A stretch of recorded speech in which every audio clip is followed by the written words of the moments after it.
Connor, did you know, like, Jordan's live chat after MMA events? That's where my Twitter handle comes from. That's where Evil Greg Jackson comes from?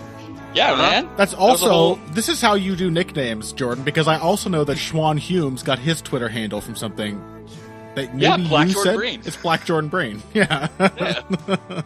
So Which wait, is incredibly flattering. Where did Evil Greg Jackson come from? Well, what people would do is, because like in the chat, like in the comments queue, it would ask you for your name and your location. And just to be funny sometimes, initially who it started with was the immortal Jordan Radev. Because I just always found Jordan Radev hilarious, and obviously his UFC career did not go swimmingly. Just the guy who got pine boxed really fucking bad. So I would just I would make references to Jordan Radev, and then like one chat, someone just wrote in like Jordan Radev from Bulgaria and started posting self-referential questions about Jordan Radev, like, "Hey, what's next for me?" Like just shit like that. And then other people adopted it. So at first it was a mix of fighters, you know, like pretending they were actually talking in the chat, or like really obscure people like Jordan Radev.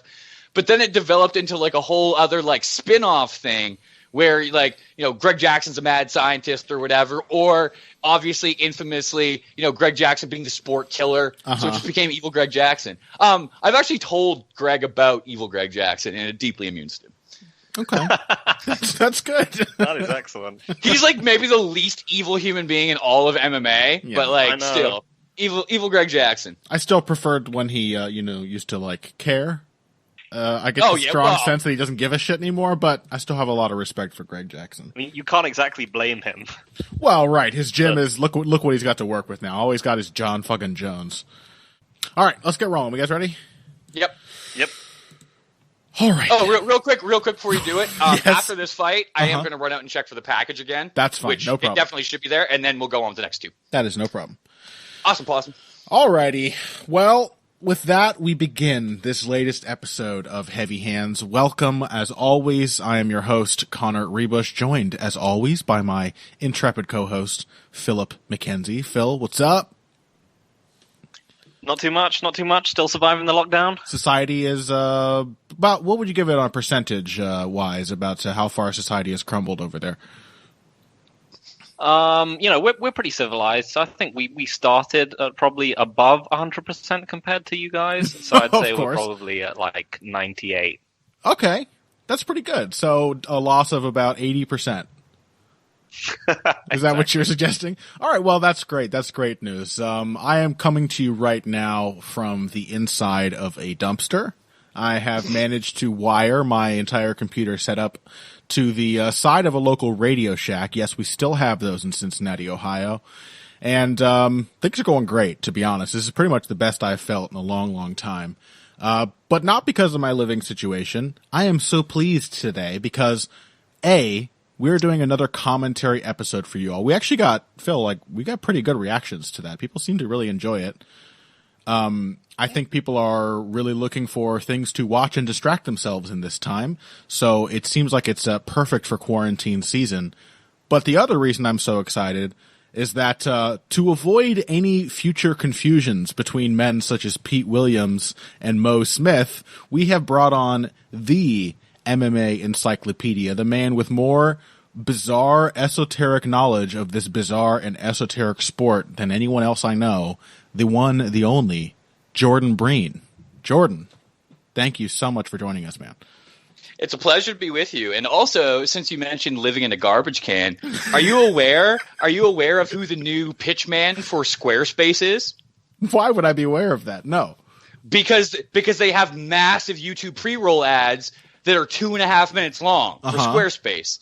But who do you think the pitchman is? Living in a garbage can. Oscar the Grouch? You're goddamn right, Oscar the Grouch is the new pitchman for Squarespace. I'm very glad I know that now. Okay, I get mad if I'm watching something and there's a pre or mid-roll ad, and it's like, if it's a 15-second ad, I'm still like, I can't skip this shit. Oh. this thing popped up, and I was like, this ad is 2.5 minutes? What? But almost immediately, within 5 seconds before you're able to like manually skip the ad, because immediately I was like, oh, is this an ad with Oscar the Grouch in it? You watched the whole ad, didn't you? I absolutely did, and I almost rewound it. But I think I was in such a catatonic state. Also, it is an incredibly bizarre, it's a narrative commercial, because Oscar the Grouch, the whole idea is that he's kind of discovered in his garbage hoard by a roving urbanite with their phone who mistakes his garbage heap for a modern art installation. What? And this very clever person overcomes Oscar's hostility and lack of knowledge about the internet to suggest that A, he should create more garbage art, and B, in order to monetize that and bring it to the world, he needs to make a Squarespace site. And you think that would be enough, but it actually goes on to profile Oscar the Grouch's emergence as one of the world's preeminent modern installation artists by using garbage, and turns him into an international celebrity, all because Squarespace is who you need to build a website with. Like, when's Wix.com going to have a Muppet from Sesame Street or the straight up Muppets brand on there? Yeah. I'm so glad you could start the episode with this hideous acid trip built from a vile chimera of like our childhood and Silicon Valley. Uh-huh. So far we've discovered the two kinds of Jordan Breen content are as I said before, esoteric recollections of esoteric MMA knowledge and sort of hack stand-up comedy bits about modern technology. I would also like to say that if nothing else, is mixed martial arts not just watching Muppets on acid? yeah, fair enough. We were talking about Phil Baroni before, weren't we? Oh boy! All right. Just something we can ponder over the course of this. Between any Jim Henson creation, like Fraggles, the Sesame Street characters, like the regular Muppets, what MMA fighter most resembles a Muppet? A specific Muppet. Okay, we're not going to answer that question now. We're going to think on that. Just let it stew. Let it stew. Okay, we're going to think on that over the course of this episode. So really, last time we themed our fight commentary around the idea of great turning points in MMA, sort of metagame shifts in the sport. And this week we thought we would take a different look. We're still watching 3, possibly more fights and doing commentary over them. But this time we are watching the sort of breakout moments of legendary fighters. So lined up for you today, we have, and this is where I tell you that we did watch George St. Pierre versus Karo Parisian together. Quite a fun experience. Jordan had a lot of great tidbits about Karo Parisian. We had a lot of nice little analysis of George St. Pierre's revolutionary grounded pound. It was all going to be perfect. And then, lo and behold, something happened with the recording. Something has been corrupted, perhaps the malign influence of Jordan Breen himself. But we still have commentary on 2 breakout moments for you this episode, and they're good ones, folks. We have Khabib Nurmagomedov's UFC debut against Kamal Shalorus. In other words, more or less the first fight on Khabib's entire record that means anything at all. And we've also got Jose Aldo versus Alexandre Franca Nogueira, a.k.a. Pequeno. And this was Aldo, like George St. Pierre, something we had to say about the GSP example as well, was obviously a great fighter even before that. So we basically just picked his first WEC fight, the first time that an American or more broadly an international audience was introduced to Jose Aldo. And we're going to take a quick break.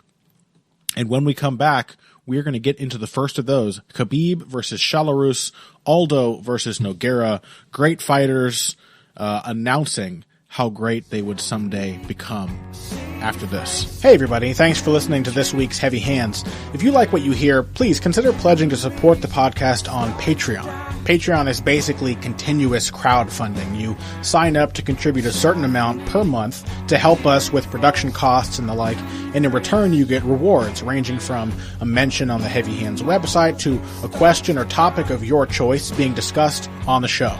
We have a lot more in the works to reward you for your help, and we appreciate every contribution. No amount is too small. Just head over to patreon.com and find how you can help out, the only show dedicated to the finer points of face punching. Now, let's get back to it. This is fucking extreme. Oh, God. All right. Okay. Before we get too excited, why don't we get started with this segment? You guys ready? Yeah, let's do it.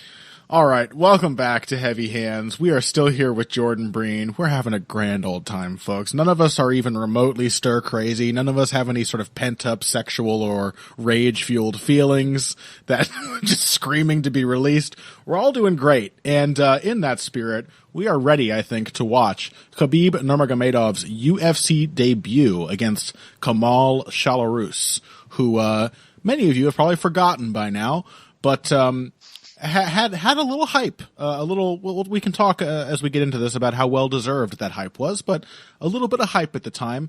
It was not a fight that everyone was certain Khabib was going to win. In fact, Phil, I think you may have mentioned before, probably the first and only time he's ever been an underdog in the UFC. So here we go. Nurmagomedov versus Shalorus. We are starting the 24-minute and 17-second Fight Pass video in 3, 2, 1, play. And like we know why Nurmagomedov was a underdog, because I mean the really interesting thing is that like people think of the sort of stream of Russian prospects into MMA as being, well, or at least into the UFC as being relatively consistent, but this was really like something which only started, at least in the UFC, it really only started with Khabib. Yeah. There just wasn't the kind of run on prospects that there was. And, you know, after this, we saw Bellator running with its kind of, I think, actually, like, a very entertaining Moneyball strategy where it would try and pick up, like, a ton of Russian prospects. They had Shabulat Shamalayev. They had Frodo Kaspalayev in Bellator and guys like that. And, you know, we saw a few people getting picked up by, like, prime what were then prime MMA gyms in the States. Mm-hmm. Yeah, like there was a significant gap between like Fedor and then Khabib as like regarding Russia being an area that you would get top flight competition from. Was Rustam Khabalov's UFC debut before Khabib's? I remember him being part of that first wave. They would have been fairly similar. Also, they are not first wave. Oleg Tektarov is first wave. Well, and then even then, Amar Suluev and Andrei Semenov coming in together. Really, maybe then the first wave. And then you have the very disappointing Ensar Chalangov and his copious amounts of body hair.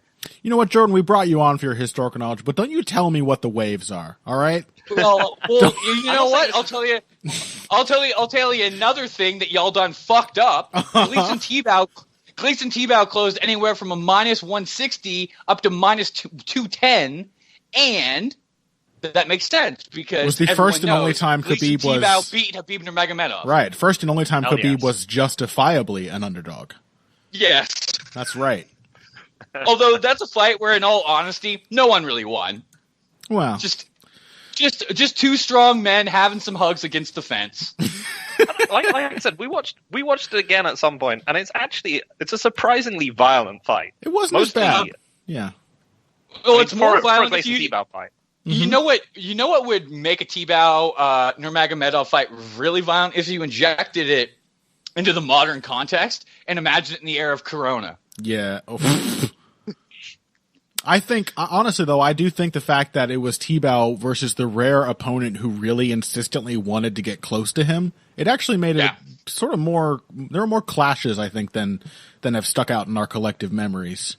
Well, also the fact that Tebow's single greatest skill, other than performance-enhancing drugs and general hugeness, was he's one of the best takedown defenders statistically. No shit, yeah. In I would say both UFC and MMA history. Yeah. I mean, part of that is because he's just so damn big and so damn strong, but he was also just a really stout defensive wrestler. Yep. He was really, Kamal Shalorus. I mean, it's not hard to, if you want a way to drum up some hype and get people excited about you, all you got to do, physically castrate Jamie Varner. Yeah. Poor Jamie Varner, man. That is one fight. Jamie Varner's not a guy that you typically feel bad for. And the thing is, he brings it upon himself. Because, Varner, in an era now where we say troll, we think of guys like Colby Covington and stuff like that. But Varner was a low-key troll and would just do things that are just, so... when Ben Henderson choked him out or whatever, and he's like, well, I mean, I came to fight and he came to grapple. It's like, Varner, you're a wrestler. What the fuck are you talking about? And, obviously, his great rivalry with Donald Cerrone, who... he intentionally called Cerrone all the time after he goofed it the first time. And actually, it's funny. Two things I'll bring up on the man. And when I say the man, I mean a much tinier man. One, since we just talked about Caro and GSP and we were talking about fight odds, I'd like to point out that UFC matchmaker Sean Shelby was insistent that George St. Pierre would lose to both of his first two UFC opponents in Carl Parisian and Jay Hiron. So... shout out Shelby, you're the man. Mm-hmm. But the other thing is, I guess maybe for PR and media purposes and him being protective over the WEC being his baby, Sean Shelby would actually get mad and insist that Jamie Varner pronounce Donald Cerrone's surname properly. And Jamie Varner just be like, nope, he's Cerrone. Just refuse categorically to pronounce it properly. That is a total Sean Shelby thing.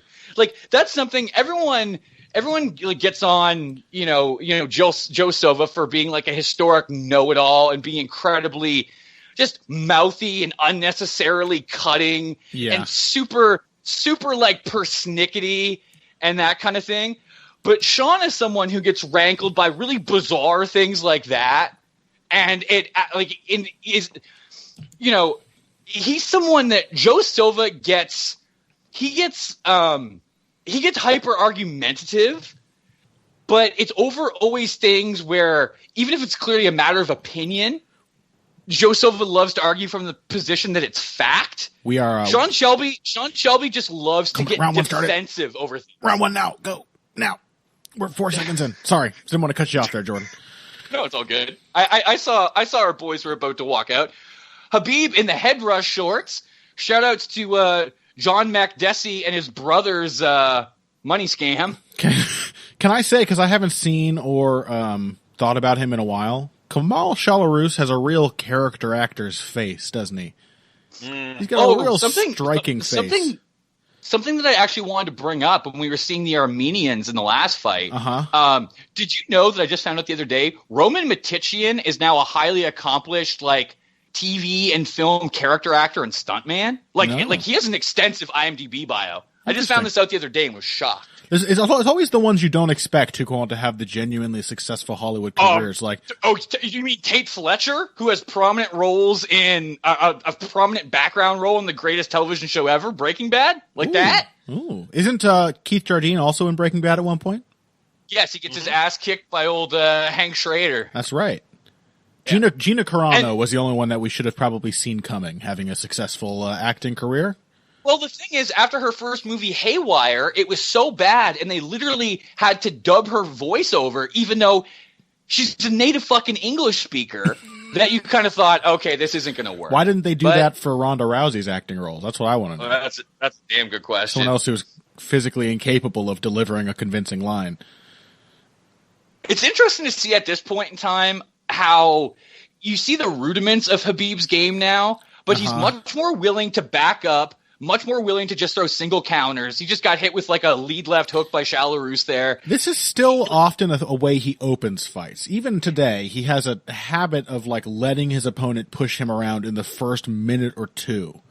But once he gets that feel, as soon as he gets that first real opening, it's into fifth gear and into powerhouse mode. You still see now that he's Shalorus he might be a southpaw, but he's not a particularly adroit boxer. Switching stances here now. Let's be real. Khabib's striking is still not good, but if you want to argue that it hasn't gotten better, watch this fight along with us. This is bad Can you striking. talk about what we just saw? Flying knee combined with a flying hammer fist at the same time? Yeah. That was like some straight up Ricardo Arona stuff. So let's start with the GSP fight, though. We're seeing a variety of upward strikes from Khabib. This used to be like the primary tactic of his main strategy. He would try to pick you up with big swinging uppercuts, big flying knees, and then his next big dramatic attack. Like, you'd be able to time it, but you'd be so conditioned to avoid that uppercut that you would get blasted off your feet by the shot.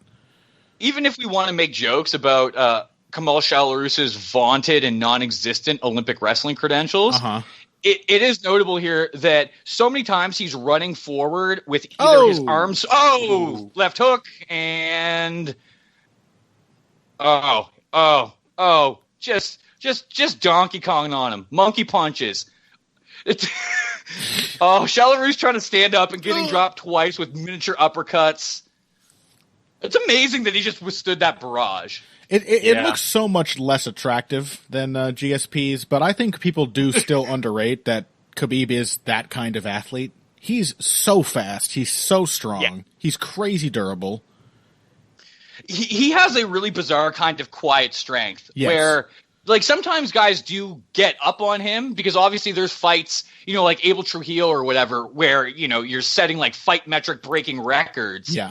But for the most part now, he just has such a firm grasp on dudes that, even if it's a guy like Edson Barboza who's right up against the fence and has the opportunity to wall walk, it's like he physically can't move. Yeah. In the U.S., we say farm strong. I believe in Dagestan, it's goat herd strong. But that is really they still got farms. They're just, they just look a little different.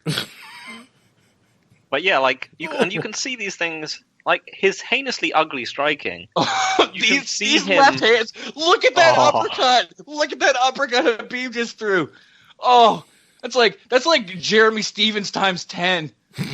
You were saying, Phil? You can see that, like, weirdly effective defense that he would have, that he has now, like, in there, right? Because when he sees or feels something coming back, he will just jerk his whole body back out of the way. Right. And so he's got this bizarre thing where he'll throw these giant full power shots and then just wrench himself back out of range. This feel and this like uncoordinated looking agility. Yeah. Oh my god. Oh my god. This is a mess. Also a habit of Khabib's fights, him looking tired really early into the fight, but it's somehow not really affecting the way he performs. Yep.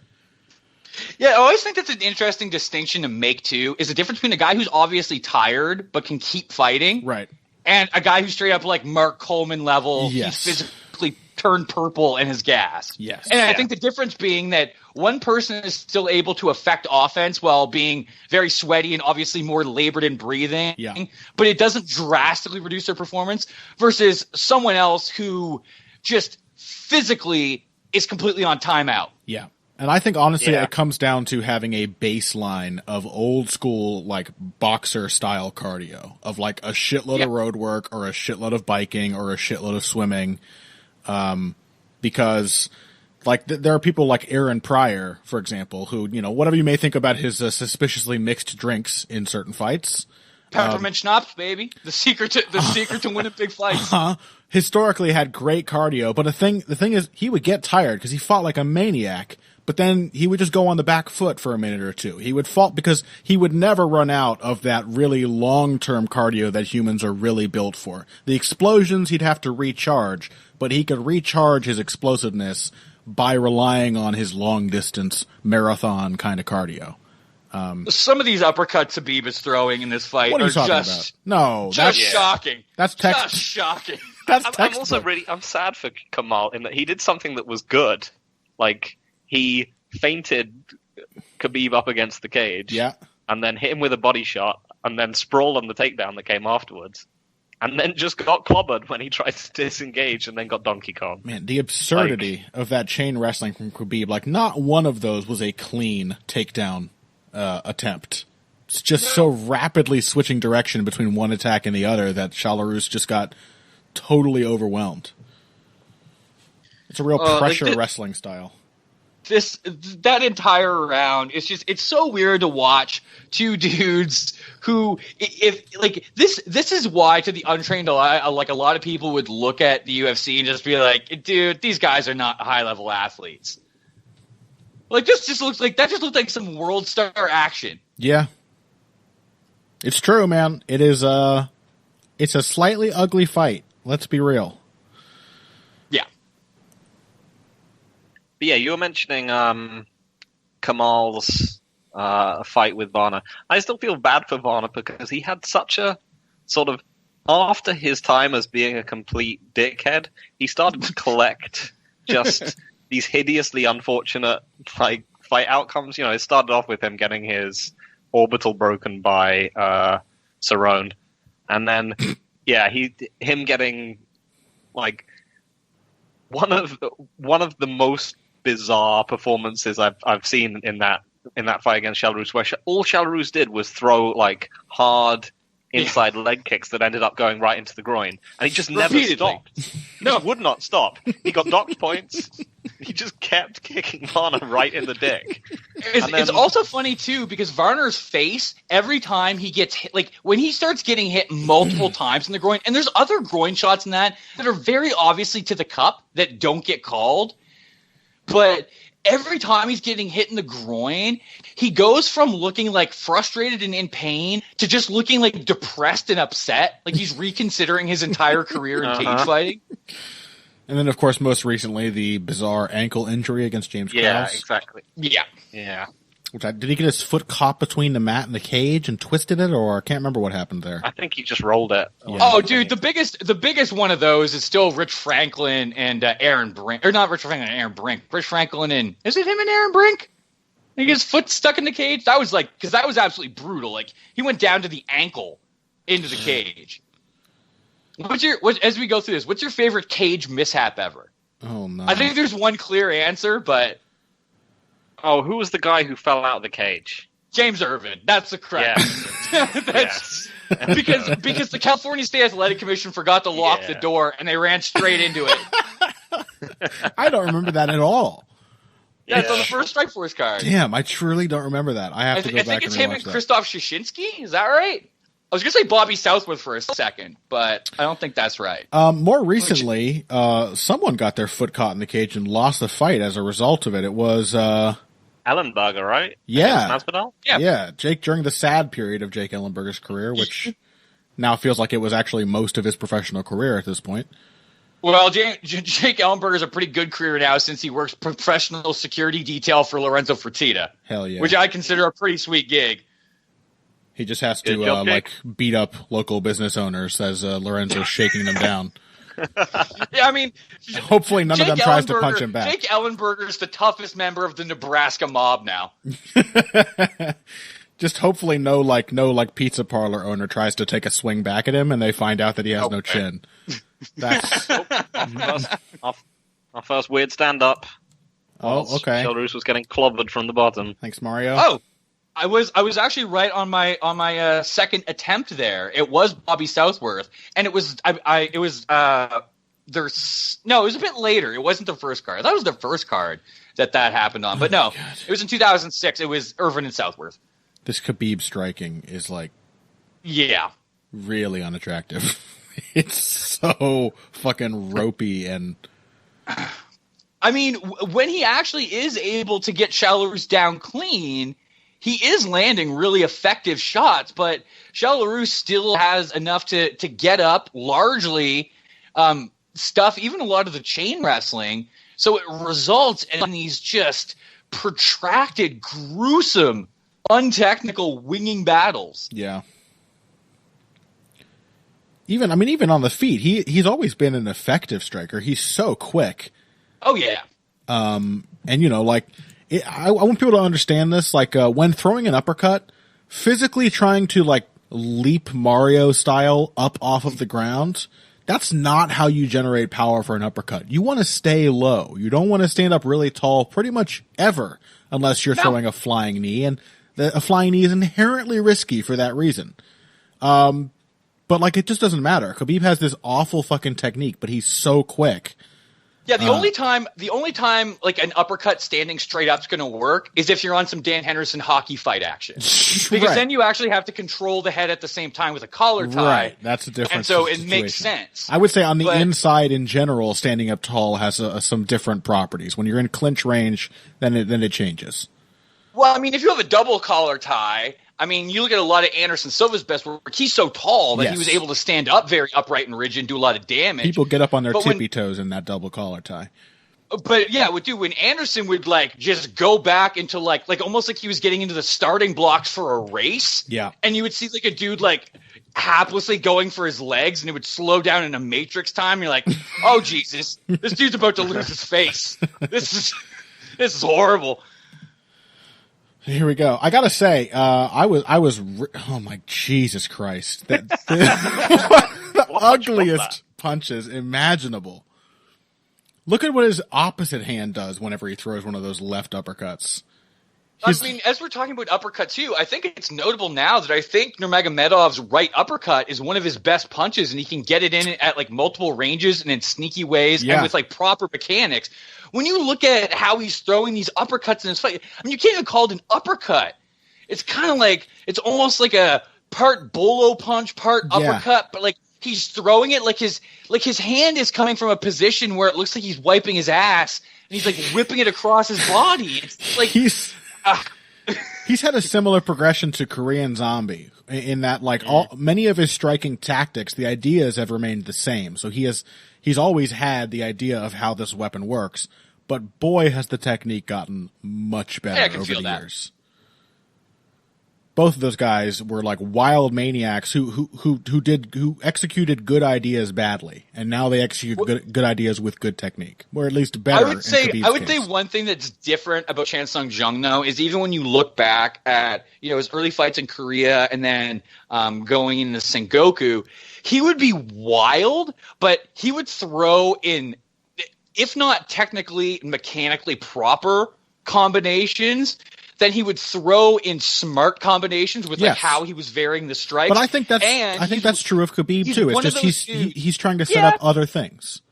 But the thing I would say that's different between the two is that Chan Sung Jung has always had that quality where even when the swings aren't that sweet, his ability to hit the ball is going to be a home run. Sure. He was always devastatingly accurate, even when he was throwing things where it's like, what are you doing? Yeah. Who taught you this? I just think that for him, like, it's different because Khabib's ultimate aim is to set up a takedown.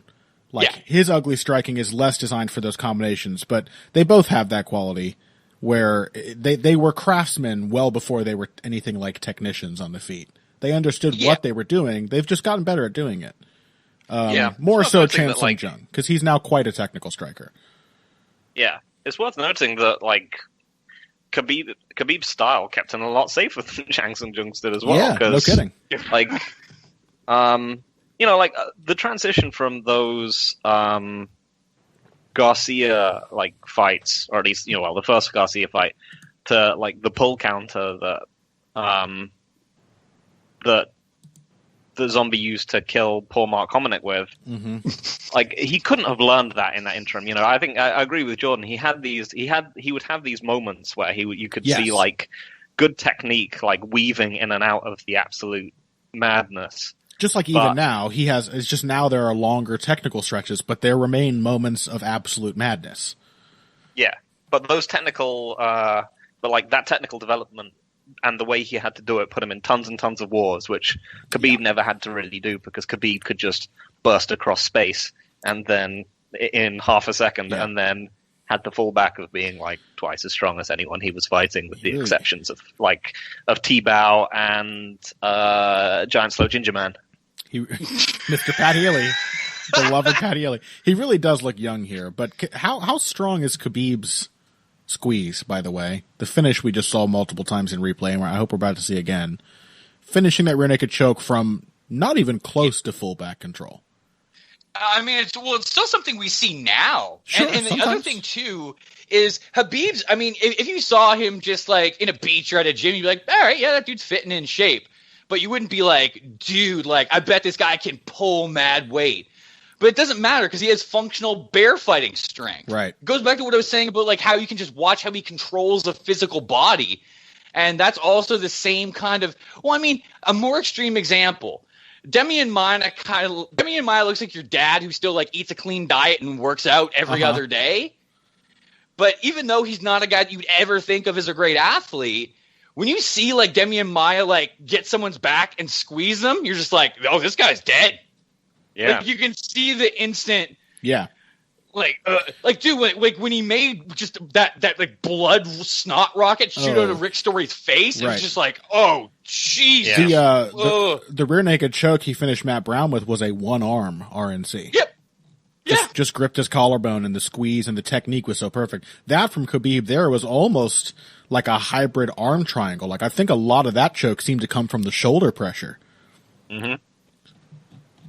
Yeah, this is just... Man's got a feel for choking people. Yeah, that's what I was about to say. It's just, he is... And also, too, you see it there as he moves along. He's just a really underrated guard passer, and I think people don't notice it as much because he gets so much time in riding position and so much time beating people up in guard. Yeah. But when you actually see those moments where he decides to just, shove the instep or shove the inside of the thigh down or run his instep up and start moving, it's just like, oh boy. Yep. You see it. He did it in this fight with Shalorus in the second round when he just got a clean takedown and decided he wanted to pass. Another thing is, and goes back to just how hard it is for people to defend this guy's strength and combination of strength and technique, is that when he actually starts to pass, you see this in the Barboza fight, you see this in the McGregor fight. When he buckles down and decides he's going to go for it and he wants dominant position, it's just, boom, boom, boom, and it's over. Yeah. Like when he actually wants to get out of guard, as soon as he actually gets to half guard, he's in side mount like 10 seconds later, and then he's in full mount like 10 seconds later. Yeah. One thing I'm sad we don't get to see more of from Khabib is his bottom game. Because I think there was a moment in the Trujillo fight, yeah, where he just hits like a triangle armbar and then immediately sweeps him, and I was like, I wish we got to see more of this guy from here. Because that was one of the great things about GSP as well, is that he was an incredible like sweep and stand up guy, given the the rare occasion he was given the opportunity. That's a good point, man. GSP, the rare times that he ended up on his back, like the fucking the elevator sweep he hit on Carlos Condit after Condit knocked him down to get back to top position is absolutely beautiful. It's a really, really nice piece of bottom game, and you just never see him in that position. Khabib was also hilarious, too, because he elevates Condit so high, and Condit's legs are so long that it kind of looks like ridiculous when he does it. But it's nice, man. It's good technique. He had a lot of those little moments. Khabib's thing, I wonder, right? Because we don't see him on bottom almost ever.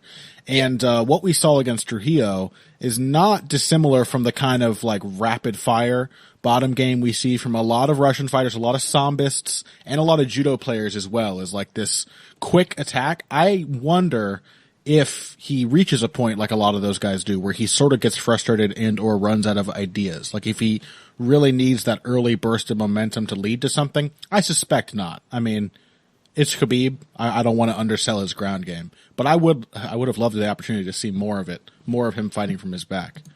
Also, I mean, given what we know about Abel Trujillo's criminal and perverted predilections, I think it's safe to say that he deserved a fate much crueler than simply getting tapped by Khabib. Sure. Yep. I mean, he basically deserved to be like tombstone pile driven through the canvas. Yeah, he came perilously close to that happening on many occasions when he was just sort of throwing his hands up as Khabib runs circles around him while maintaining the rear waist cinch. But okay, let's take one more break. When we come back, we are going to watch Jose Aldo versus Alexandre Franca Nogueira Pequeno, right? Am I pronouncing that correctly, Jordan? Yes, sir. Versus Mr. Pequeno himself, his most well-known name at this point in history. We're going to be on to that right after this. Financial support is fantastic, but there are other, even easier ways to support Heavy Hands. Perhaps the best is by spreading the word. We know our fan base. You're all cool, popular people with serious social media presences. You're tastemakers and trendsetters. Okay, there are one or two of you that don't fit that description. You know who you are, but no matter what, you can always help us out by telling folks about the show. You can also give us a positive rating and review on iTunes and Stitcher, things like that. We rely on word of mouth and positive feedback to grow and improve, so thank you very much for your time and your help. Now, back to the show. All right, welcome back, folks, to Heavy Hands. We are still here. We just had a bit of a break to talk about a variety of topics and a variety of TV shows, none of them as important as what we are about to watch with you right now. This is... as near as we could define it. This one's a little hard. Like, as Jordan, as you said before we really started the show, it's kind of hard to say Jose Aldo had a breakout moment. There's flexibility there, because his breakout moment is really just the one where you first noticed him. Had you watched his earliest fights, you would have, from the very beginning, said, in the same, GSP had this as well, but he got into the UFC much earlier. But from the start, Jose Aldo was clearly a destroyer, a very special athlete and fighter. And Aldo also did things on the way up that he had a level of all-around technique that I would say was more impressive than George St. Pierre early on. Right. And he could simply do things that were otherworldly. The clip that convinced me, it's one of his very first fights. Is it the soccer kicks? There's a lot of soccer kick ones, but more specifically, he's in Ali Inoki position. And essentially just does a flying guard pass. He just from almost a standstill, jumps over the dude's guard, lands basically behind him, and then just unloads a torrent of kicks. It's basically like the bonus round in Street Fighter 2 when you have to break the car. And it's just the speed at which he kicks this dude 6 times in the head is just, it seems inhuman. I want to say Anderson Silverio. Yeah, I think so. Is that the one? That might be it. But at this point, it was already really clear, given the Nova União pedigree, how young he was, how just vicious and predatory his striking was, and what a just consummate and sensational athlete he was. This guy had the goods, and he'd already fought solid fighters in both Brazil and Japan prior to this. Why this is notable, though, is for better or for worse, this is when the featherweight division actually gets good. Yes. This is the moment. I guess you could argue there was a crowning kind of moment in that this is the main event of this is Faber and Pulver, right? Uh-huh. And a lot of people saw that as, well, Pulver was a champion in the UFC, albeit at 155. He had never lost at featherweight at that point. And Uriah was the star that the UFC handpicked from the minute they picked up the WEC to be the guy, to be the face of the division. And understandably, Uriah Faber's early career is really impressive. Yes. He had a tough schedule. In terms of historic achievement, Alexandre Franca Nogueira was the guy. Yeah. He was Shudo champion for essentially 7 years. Although, you may wonder I see he's got 2 losses here. Well, yeah, he did lose to Tetsuo Katsuda and he did lose to Hiroyuki Abe. But because it's Shudo, they were non-title fights, and he easily won both rematches. Right. Katsuda getting him with his trademark guillotine, and I believe rear naked choke Hiroyuki Abe. All right, why don't we counterweigh in real quick, and we can continue with the background. You guys ready to start this video? Yeah, let's Aldo versus Franca Nogueira, WEC 34. The video on your Fight Pass account should be 13 minutes, thereabouts. Starting in 3, 2, 1, play. All right, Jordan. This please. also has a special place in my heart because it happened on my birthday, and I knew that Nogueira was going to lose because he had never actually faced great opposition. Because even though Shudo was the nexus of featherweight fighting at the time in their 143-pound division, it wasn't as good. He just had the pedigree of being the guy who ran and was the first real kingpin of the division and did it for so long. Yeah. But you saw how fallible he was when, rather than defend his Shudo world title against Lion Takeshi, who would have probably ripped his head off, he decided to jump ship and, frankly, got a much bigger payday to go fight in K1 Heroes. But on a show where we're talking about star-making performances, he ended up taking a a guy with like barely a 60% winning percentage who worked full time as a janitor and turned him into a multi-millionaire and a Japanese MMA star when Hideo Tokoro shockingly upset him with a spinning back fist. Someone we did a full segment to celebrate on this show before, because how do you not love Hideo Tokoro? Also, just as we looked at the tail of the tape and get into fighter inductions now, tell me he doesn't look like a more tan, tiny Tony Danza when we take a look at I was going to say, maybe Nogueira. the most miraculous thing about Nogueira is his hairline. Oh, yeah, that's a strong hairline. Look at that hairline. That is a strong hairline. Henry Cejudo, your heart out. Why does MMA cause them to recede quite so much, quite so often? I don't know. It's because it's such a high testosterone sport, Phil. That's it. Well, I mean, we know that Nogueira has high testosterone because he tested positive for steroids after this fight. And ladies and gentlemen, what was his excuse? That old tainted goat meat. Oh, my God. Classic. Tainted goat meat. See, I think the real trick to the whole tainted meat excuse is to come up with an interesting animal. Yeah, absolutely. Because that's the thing. When Canelo Alvarez is like, there's tainted beef in Mexico and there's issues. Right. Everyone's just like, but beef's beef, man. But if you go exotic, at least make it like beef. Once you're getting into goat, horse, camel, at least make it beef tripe or something. It's got to have some exotic flavor, and then people are going to remember your excuse, and that's better because they're never going to believe it anyway. They may as well remember the excuse.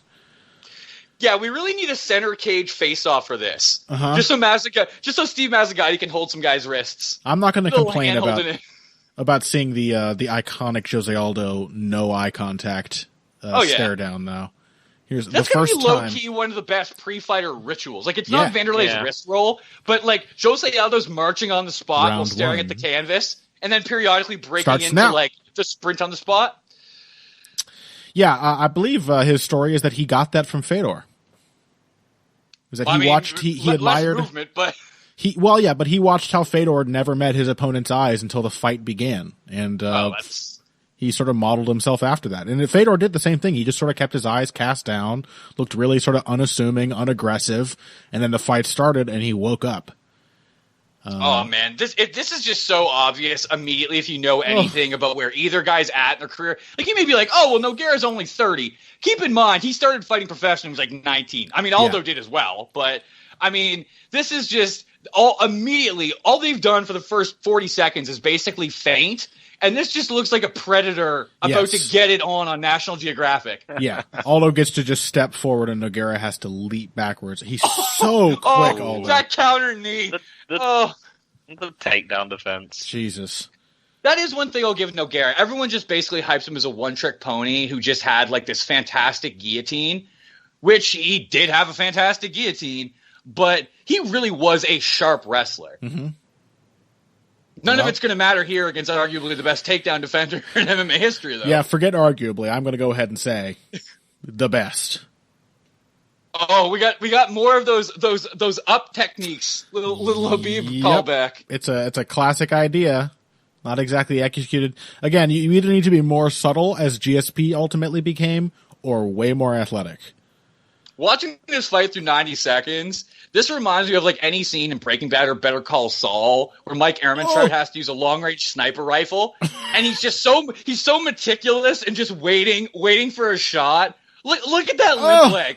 Oh, just go home now, Pequeño. It's not going to get any better, dude. How demoralizing is that? Oh. Ooh. I love it. One thing I will say about Nogueira is I always loved the cocksureness over the years after he really tried to beef up his boxing working with trainer Tonico Jr., who is not a very good boxing trainer in the first place.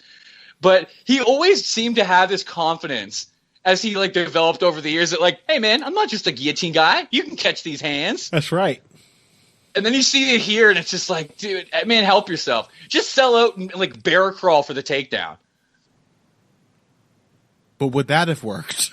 I mean, no, man. Absolutely not. I think we can very clearly see that another one of these fights, nothing would have worked. I mean, that's been kind of the theme for all these fights so far, is that it is just like all of these fights were just complete overtaking. Yes. Like in all of them, the guy on the one side of it had a modest amount of hype, and then he was just destroyed and never got it back. Right. Oh man, Aldo, like Nogueira, like Aldo's still not really putting full combinations together. Even like his quasi combos are coming in pieces. Oh my god, the but fucking now, uppercut. now that 4-piece, now we're starting to go into like serious business mode. Jesus Christ, he's so scary in this period of his career, dude. He's so scary. These like single armed wrist rolls and like hand feints that he's using as well. Oh, you can... love the way the way that Aldo is. Just look at his feet compared to compared to Nogueira's as well. Like that's the thing everything. Too, like he doesn't break stance Yeah. whenever he's in range. Like whereas Nogueira is just like kind of galloping around the cage to try and escape. Nice Yeah, balance. it's perfect to put it. Efficient footwork from Aldo. Little steps. Nogueira has no real way to escape. Like has Nogueira stepped on the Bud Light logo since he touched Mazzagatti? Nope, not at all. Meanwhile, we did also see the first, one of the earliest. Oh my god, the liver shot! The classic Jose Aldo body shot. There was devastating. Folks, I know we had to sort of rediscover that Aldo still had a lot of his speed and power, his insane athleticism against Stevens. Look at this this single leg defense. We got young Sokaju out here. But these punches so far, these really demonstrate that he has lost a physical step. Several of them probably. He is so fast in this fight. Oh, that head movement. And there we're seeing some of the earliest of the iconic Jose Aldo footwork. Those pivots, the defensive footwork is so nice. Even at this point, it's just head and shoulders above what most MMA fighters could do at this time. He's still head and shoulders above what most MMA fighters can do with their feet. The funny thing about this too is that Nogueira, because he's primarily on defense here, because he obviously can feel the heat. Yeah. But you can see how both in terms of the psychological element, but also the physically damaging aspect, that even when Aldo's landing on the gloves and not making full flush contact, he's still significantly moving Nogueira's tiny body around the cage. There was one combination before where he led him into the right hand with a left hook, and the left hook did not land clean. It just knocked Nogueira stumbling into the path of the right hand. Jose Aldo appeared to be frustrated at the end of that first round that he hadn't killed Nogueira yet. They were booing. They were booing? What the fuck? The California crowd's just like, where the hell's Uriah at? How are you not California love? How are you not riveted by what's happening here? This guy you've never heard of is just fucking mopping a great fighter. This may literally be, I think, the first fight of the night on this card. Jesus. So we have a tiny crowd, already a restless crowd. But come on, show some love of just how could you watch this even if you knew nothing about fighting? Yeah. I feel like you could watch what's happening here and be like, this guy's just dumbing this other guy. Yeah, like this guy is something special. Like I said, you watch any of Jose Aldo's fights, even his fucking loss to Azevedo, and it's like, this guy is an incredible fighter. Yeah, and like that's a super early fight. He just got tired and got choked out. Yeah. And that fight was at a heavier weight class. Uh-huh. He's going for it. And now we have bantamweight Jose Aldo. Who'da thunk? Yeah. I mean, it's not like Aldo can really help it all that much. Like, Nogueira knows what's happening. He's incredibly defensive in this fight. He is just backpedaling, looking to tie Aldo up. Nogueira has actually gotten physically really deep on his last two single leg attempts. Yeah. And Aldo can just sit there and bounce on one leg all day long and not even like tip in any direction. Yep. Another ridiculous limp leg. Completely effortless. Of course, that's the heart of Aldo's takedown defense, is he will turn whatever takedown you want to go for into a single leg and then expertly defend that. He has a myriad of ways out of the single leg grip. His defense against the double is forcing you onto just one leg. Yeah. Oh, love that. Love that. Left uppercut off the jab on an angle, too. That was really pretty. Because, I mean, this is the other thing. Yeah, so I can hear the sound, and the crowd is restive, which is obviously stupid. But I was just like, we've tried to find bad WEC fights before, specifically, Zuffa era WEC. Yeah, and it's very, very hard. Like, what would you say is like a bad WEC fight? Oh, that's a damn good question. I'm not even sure. Oh yeah. Oh, yeah. Now we get to see Jose's top game. Oh, here we go. Some deep half guard from Nogueira here. Oh. And he's just getting sword for it. Oh, so fast! Vile punches. Oh, from the top. pass there! Holy shit, that guard pass!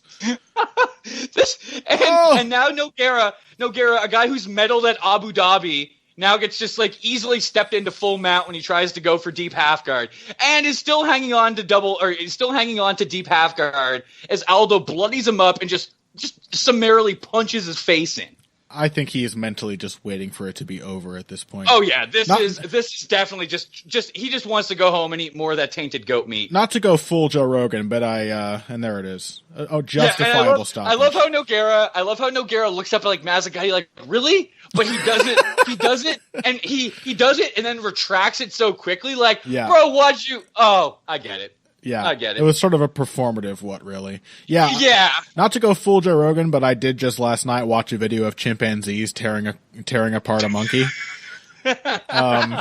Tearing apart a monkey they'd hunted down and eating it alive, and that's very much what it felt like, was what Nogueira is experiencing in this moment. Look at this guard pass here. Oh, we missed it.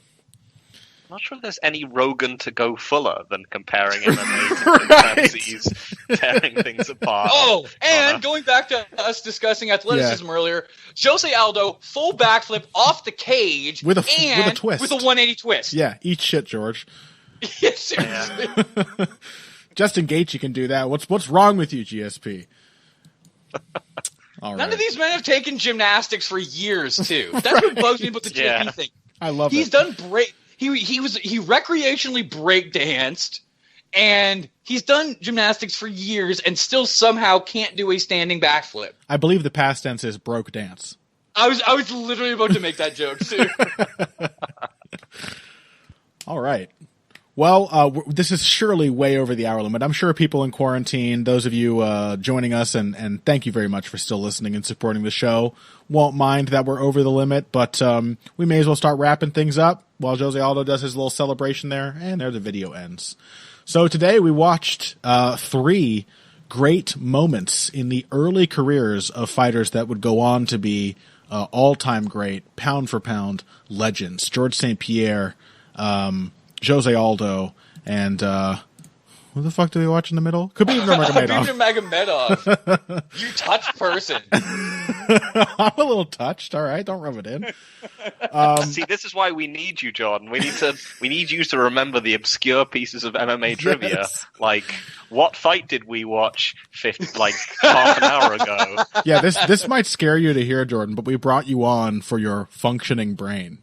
Oh yeah, that is pretty just starkly shocking. Happy to be of service, very flattered. Yeah, well, we were very happy to have you, man. So, just so you guys know where to find Jordan, you can find him at Jordan Breen, Breen, on Twitter. You can find Phil and I as well. Phil, thanks to his participation in one of Jordan Breen's old shows, is at Evil Greg Jackson. And you can find me at Boxing Bush with a B-U-S-C-H. Make sure you check out the Heavy Hands Patreon. I tried to do a commentary of Sumbu Kalambe versus Mike McCallum for you guys last week, as an example, to counter all of your potentially misguided views about fights like Adesanya Romero, an example of what a real, genuine chess match in a fighting ring looks like. But the sync got messed up, so I'm going to try a different one. I might get you... I might bring you, I might try a Zuma Nelson versus Salvador Sanchez, one of my favorite fights, and also, fitting this theme, a great breakout moment for Zuma Nelson, and sadly, Salvador Sanchez's last fight before his death, but a fantastic battle. So that's probably what I'm going to be trying to bring to you guys in the Heavy Hands Patreon. It's $3 a month to get access to all of our bonus episodes, and we really appreciate your support in this trying time. Obviously, we're trying to bring you fresh and interesting shit to listen to and watch along with us while we're all stuck inside. So big thanks once again to you, Jordan. We really appreciate having you on, sharing your encyclopedic knowledge with us. And if you all came here today for the finer points of face punching, you came to the right place. This has been Heavy Hands.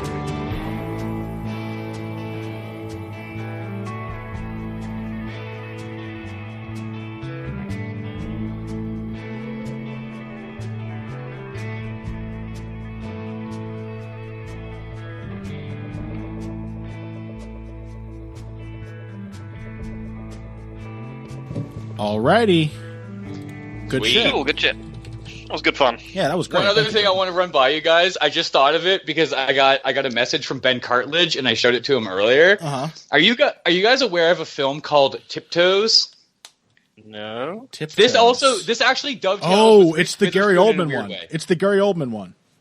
It's certainly one way to say it in that it's the Gary Oldman one, as in it's the only one film where Gary Oldman, a guy who's played a wide variety of characters with all kinds of prosthetics and different facial looks, the only one where he plays a fucking midget.